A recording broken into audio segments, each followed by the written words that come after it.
Step one in making a new quasi-acoustic body for the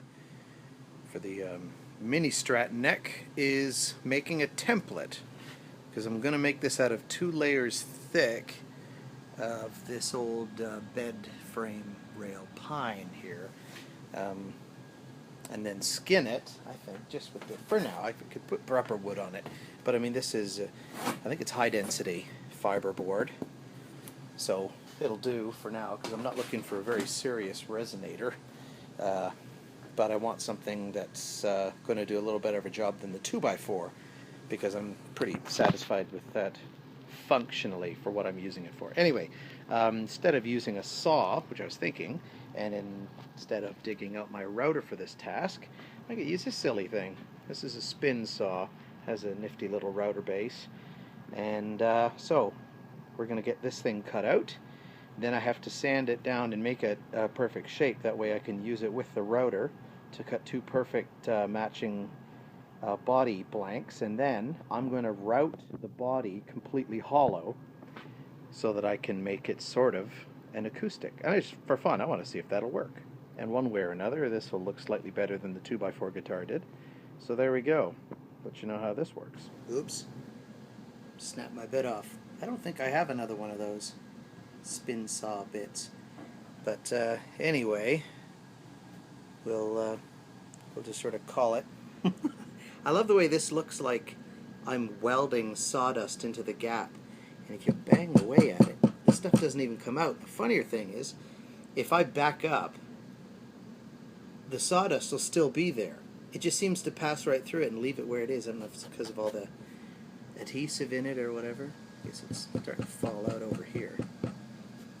But anyway, I gotta see what I can do to cut out the rest of this little number. Come on, focus. Focus, focus, focus. I love iPhones.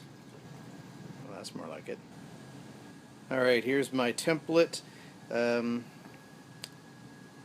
It's not perfect, but it's got a couple of bumps and ripples in it that I can smooth out just when I sand the body when I'm done.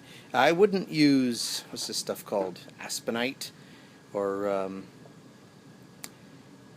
oriented strand board OSB over plywood again, because when you're sanding and filing the edges, it tends to separate.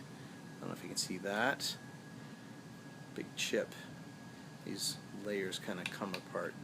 Anyway, this will work for one guitar body that I'm going to make it, that I was making it for, and so we got to get this thing set up for routing.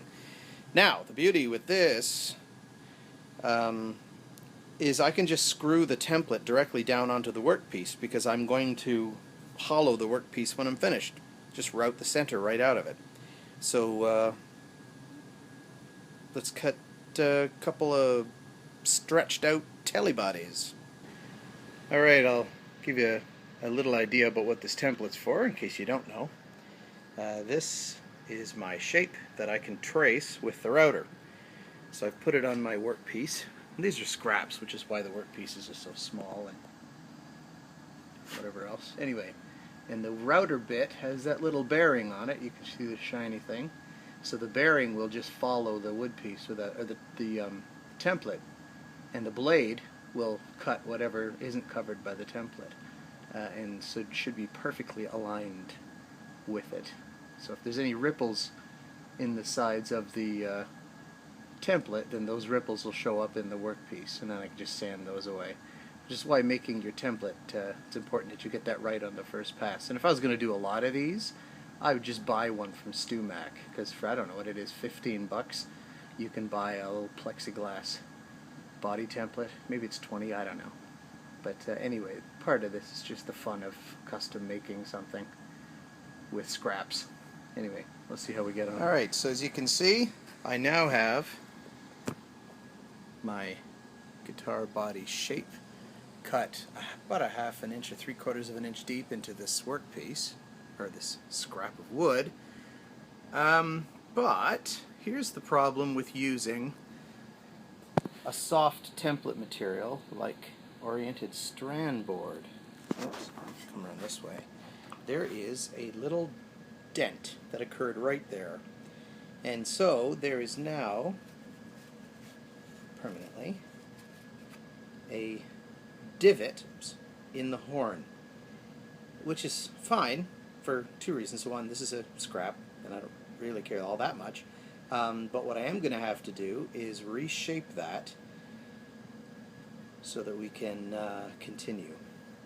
Anyway, I was going to make that short. I already made that horn a little shorter because it was coming all the way down to here, and that just didn't look right. And I thought, it still kind of looks like a big, long, pointy Ibanez gem kind of horn.